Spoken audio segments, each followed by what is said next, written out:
J'aimerais qu'on aille, regarder, les volcans. Juste avec ce mot-là, j'aimerais savoir ce que vous avez comme information sur les volcans. Moi, on me présente la Terre comme si elle possédait, ses propres méridiens et que, ces méridiens avaient des points, comme des micro-vortex de croisement ou de plus haute intensité qui étaient, souvent recouverts d'un volcan pour elle. D'accord, intéressant. Je te Ouais, laisse, oui, et l'info? je suis sur l'un, ça me montre un méridien, enfin j'ai appelé méridien cœur parce que c'est la cette partie qui est activée Ouais, et qui est en train d'être un peu en surchauffe. Et de provoquer certaines montées, en énergie de volcans sur Terre. d'accord, et donc là, tu me parles de méridien cœur, hein, pas de point d'acupuncture, cœur. C'est le méridien cœur, c'est ça? Oui. Intéressant, je te laisse, fouiller un peu plus. Mathieu, qu'est-ce que tu as comme première information? Alors la première information, ça m'a dit que que ça allait même s'améliorer. Alors, mais j'ai l'impression que la notion du temps est peut-être à l'échelle de la Terre et pas forcément à l'échelle des humains. Comme si, l'activité volcanique allait être de plus en plus, contenue et de moins en moins grande. Et contenu par quoi? Par les fréquences? Par, le changement de Oui, l'énergie? c'est comme si ça se lissait. Mais encore une fois, là, je suis sur un temps qui risque de dépasser, complètement notre vision du temps à nous sur, d'un c'est comme si j'étais sur plusieurs vies humaines, au lieu d'être, parce que là, c'est à l'échelle de la Terre. D'accord, et pourquoi on te montre, à l'échelle de la Terre? Qu'est-ce qu'il y a à comprendre sur cette, échelle de temps? Ça me dit qu'elle se dilate et que du coup, ça, diminue on pourrait appeler des oppressions, qui provoquent justement ce genre Mmh. d'éruption. Elle se dilate, c'est ça que je vois. Je te laisse regarder. Julie? Mmh. Moi, ça m'a amené au centre, de la Terre, comme si, ce méridien un peu extérieur avait une connexion sur Mmh. son centre, et c'est un peu l'idée de Mathieu de dilatation, mais je vois aussi au niveau, plan fréquentiel. Qu'elle, que le centre de la Terre était en train de monter en fréquence et que donc les plans, poussaient comme ça certaines énergies plus lourdes, vers l'extérieur, et que ça pouvait, faire une activité, volcanique plus importante par endroit. Mmh. Ça décompresse, c'est ça? Une Ça décompression, décompresse, d'énergie? et qu'il y a un lien, alors moi je suis sur notre temps, Mmh. actuel, qu'il y a un lien, aussi direct avec ce qui se passe, au niveau de l'humanité. D'accord. Mathieu? Oui, il y avait quelque chose qui était pas percutant entre cette information de il y a de moins en moins d'activité et le, entre guillemets, «ressenti» que je pouvais en avoir, où j'ai l'impression qu'il y a quand même des fois des événements qui ont lieu avec, soit des volcans qui rentrent en éruption ou bien des dans la mer, donc qui provoquent par exemple des fois des tsunamis. Et c'est comme si c'était pas lié. Comme s'il y avait des éruptions et qu'il y en avait, de moins en moins. On sera vérifié, mais et que par contre les certaines activités sismiques ou ne sont pas liées avec les volcans ou le corps de la Terre. C'est plus lié à l'humain, j'ai l'impression. D'accord. Mais alors, et le volcan sert quand même à expulser comme, disait Julie? À trop plein énergétique ou Oui, oui, c'est une manière de, mais là, ça montre plus c'est une le soupape? côté, humain où j'ai l'impression que certaines activités, sous-marines ou Mmh. souterraines ne sont pas du tout, naturelles. Mmh. Moi, je ressens vraiment une grosse différence entre, l'espace-temps de la Terre et ce qui se passe au niveau de l'humanité et de ces quelques éruptions. Et en effet, ça me montre quelque chose d'énorme au niveau énergie, ce qui se passe dans le centre. Et comme si nous, l'humain et toute l'énergie des égrégores qui sont posés dessus, était vraiment comme une fine couche en proportion. Et qu'on ne pouvait pas mettre au même niveau ce qu'on vivait de difficile dans nos temps humains, dans les temps de l'humanité, par rapport à ce que vivait la Terre, qu'il y avait une différence. Et ça nous ramène, là, montre qu'on est presque insignifiant, notre humanité, par rapport à la taille de la Terre et ce que vit la Terre. Et voilà, la Terre, ce qu'elle est. Et que pour elle, les éruptions actuellement, c'est un bouton qui éclate, quoi. C'est pas, c'est presque anecdotique. Alors que nous, on voit ça comme un événement à notre échelle. Merveilleux, à notre échelle. Est-ce que tu peux regarder si le volcan il a une multidimensionnalité? J'aimerais bien savoir ça. Mathieu? Ouais, c'est comme si tu peux accéder à un autre plan, comme un autre corps de la Terre. Un autre, d'accord, donc c'est quand même multidimensionnel, mais ça reste. Alors il y a une sorte de Terre. multidimensionnalité ou énergétiquement un accès à quelque chose de plus sensible, plus subtil. Je sais pas comment ça peut être utilisable, mais en tout cas ça me dit oui. Un accès, après, tu vois, comme un portail ou un accès plutôt vibratoire de fréquence? Plutôt vibratoire, ouais. Et sinon, ça montrait effectivement des activités humaines qu'on note comme des activités naturelles. Qu'il y en a beaucoup. Ouais. C'est-à-dire les activités, tu peux... je pense qu'on pourrait dire des essais nucléaires qui sont expliqués comme si c'était justement des tremblements de terre sous-marins. Ah ouais, d'accord. Ou des essais nucléaires enfouis. Tu vois qu'il y a une modification de la structure terrestre. Je comprends pas pourquoi ils font ça. D'exploser en plein dans la croûte, enfin profondément, très profondément, d'une explosion nucléaire. Et qui serait détectée dans la mer par un pays. Et dans la croûte, c'est ça? Ouais. Je vois par exemple, c'est en Russie, c'est comme si la Mongolie le détectait après comme un tremblement de terre. D'accord. Et que officiellement c'est un tremblement de terre, tu vois. Mais en fait, il y a un essai nucléaire qui est fait. Tu peux avoir plus d'informations par rapport à ça ou c'est verrouillé? C'est comme si c'était une arme ou une utilisation d'armes qui peut être fait sur certains pays en faisant passer ça pour quelque chose de naturel. D'accord, ok. Ouais, Julie? J'observais les 2 volcans dont j'ai connaissance qui s'activent, c'est-à-dire l'Etna et en Islande. Je ne connais pas son nom. Et j'ai la sensation qu'il y a comme un nettoyage émotionnel collectif qui se fait au travers de ces éruptions. Que sur l'Etna, j'ai une émotion de colère qui surgit, qui est évacuée. Quand je vais voir en Islande, je sens que ça n'a pas encore... au moment où je suis, il n'y a pas encore eu quelque chose qui est sorti. Il y a quelque chose plus de l'ordre de la tristesse. Tristesse, voire désarroi qui entoure cette activité-là de nettoyage de la Terre. Est-ce que ça peut être en rapport par rapport à... Par exemple, il y a des volcans qui sont très explosifs et puis il y a d'autres qui vont juste écouler de la lave tranquillement. Un petit peu ce rapport-là aussi qui peut jouer.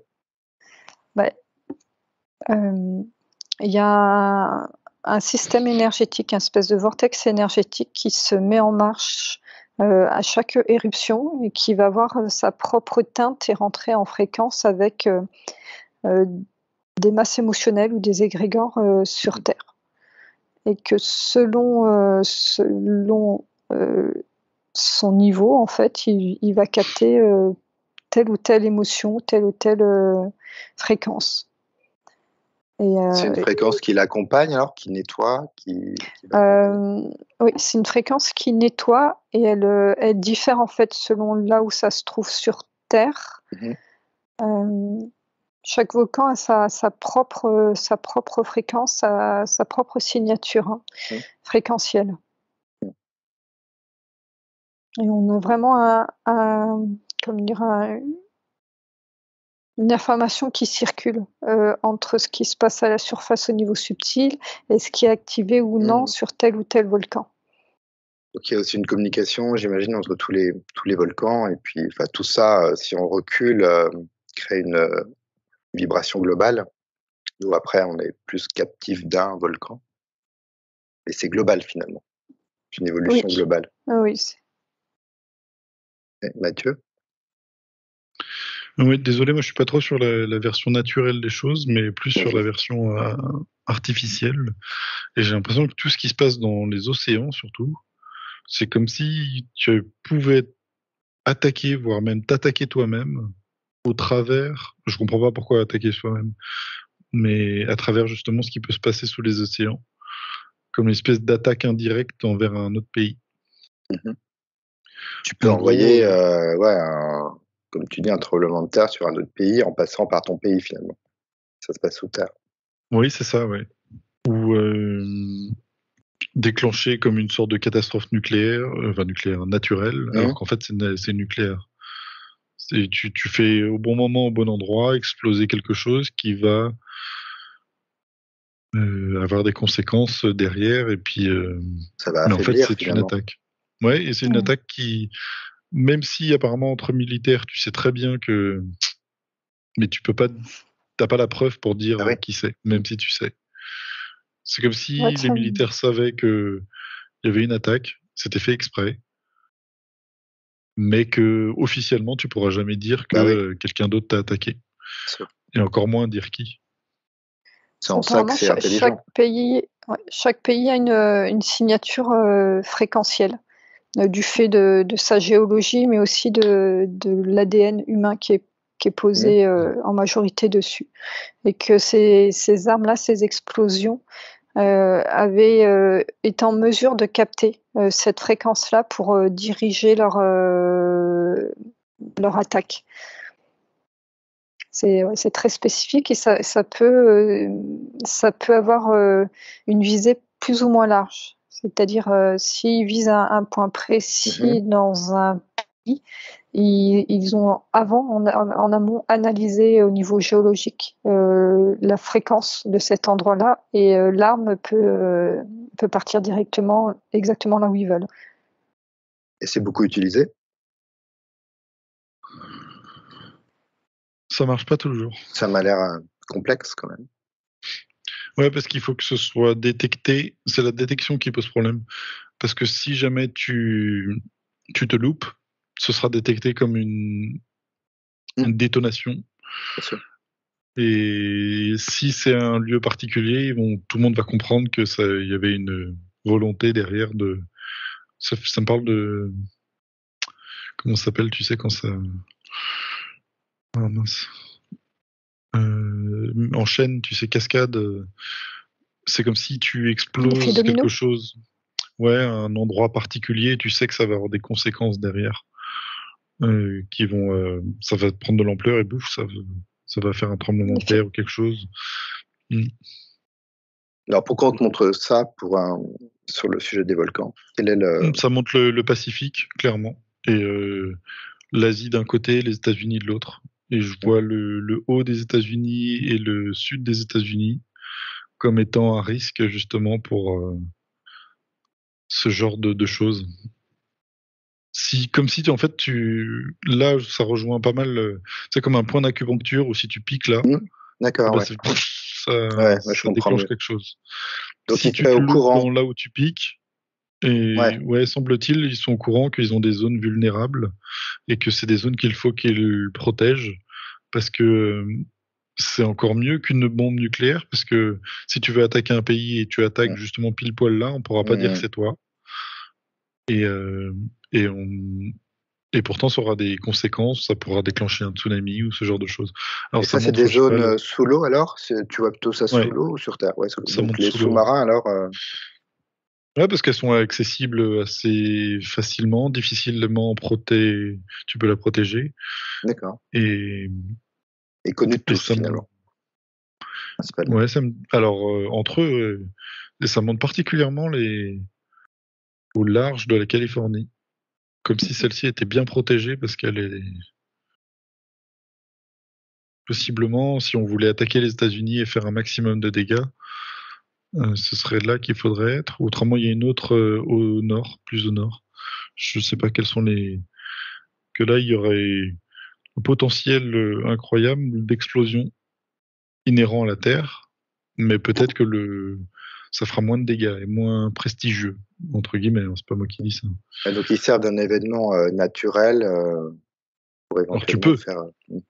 J'ai l'impression quand ça monte le Japon là, c'est Et, possible qu'il y ait eu et- des événements qui étaient déclenchés artificiellement. et alors, en revenant au volcan, est-ce que les volcans peuvent être déclenchés artificiellement, par exemple? Oui, si, oui. Ouais. Aussi, d'accord. Mais que c'est plus difficile parce que tu dois intervenir et tu es détecté quand tu interviens. D'accord. Et d'ailleurs, alors, je ne sais pas si c'est vrai ou pas, mais souvent on voit, on voit des images de soucoupes volantes sortir de volcans quand ils explosent. Alors, est-ce que vraiment ils sortent? Est-ce qu'ils sont là ou ils sont pas là? Est-ce qu'ils regardent? Est-ce que vous avez de l'information là-dessus? Alors ça me dit pas quand ils explosent, mais que c'est un endroit où en général il n'y a pas beaucoup d'activité humaine. Donc c'est intéressant de. Et eux, ils sont pas embêtés par la lave. Mmh. Il semble que c'est pas détérioré par ce. Donc ils passent Ou par pour le eux. volcan, tu veux dire? Ce serait un passage? Non. Oui. Alors c'est un. S'ils veulent se cacher, ils peuvent aller là plus que dans l'eau en fait. Ah oui, d'accord, Par ouais, pour se cacher. Ils peuvent y être et puis sortir. Pour eux, c'est pas un problème. D'accord, ouais. Ça me dit ça. Ouais. Et puis on va moins les approcher effectivement comme tu dis. Et Julie, toi, qu'est-ce que tu voyais? Non, je voyais juste la technologie utilisée, c'est celle qui est proche de celle qui avait été envoyée dans la sonde vers le Soleil pour pouvoir se rapprocher de quelque chose de très chaud sans être impacté dans le physique. Donc c'est une technologie qu'on a sur Terre. Oui, et apparemment sur certains volcans, là, ces vaisseaux viennent comme se recharger. Il y a les vortex qu'on peut voir sur ces volcans sont des espaces aussi, une pompe à essence pour eux. Donc c'est des vortex assez puissants finalement, ce qui peut sortir des volcans, au niveau des volcans. Certains, oui. Un volcan endormi aura un vortex aussi, ou c'est vraiment que des volcans qui sont allumés? Non, ils ont des vortex aussi. Des Ils vortex ne aussi. sont pas de la même nature. Ils sont pas la même. Ils sont pas sur le même plan. Comme si une fois que le volcan rentre en éruption, il y a comme une légère densification du vortex à ce moment-là. D'accord. Que tu ne vois pas quand il n'est pas en éruption et qu'il est endormi, comme on peut dire. Je le vois différemment. D'accord. Je le vois plus subtil quand il est endormi, et comme si quand le volcan se mettait en éruption, il y avait une densification. Donc la raison pour laquelle les vaisseaux sont plus visibles à ce moment-là. D'accord, ok. Mathieu, tu avais d'autres informations? Non, non. C'est bon, pour les volcans, on a eu toutes les informations pour vous? Pour moi, c'est OK. Ok, super. Ben, merci beaucoup pour toutes ces informations.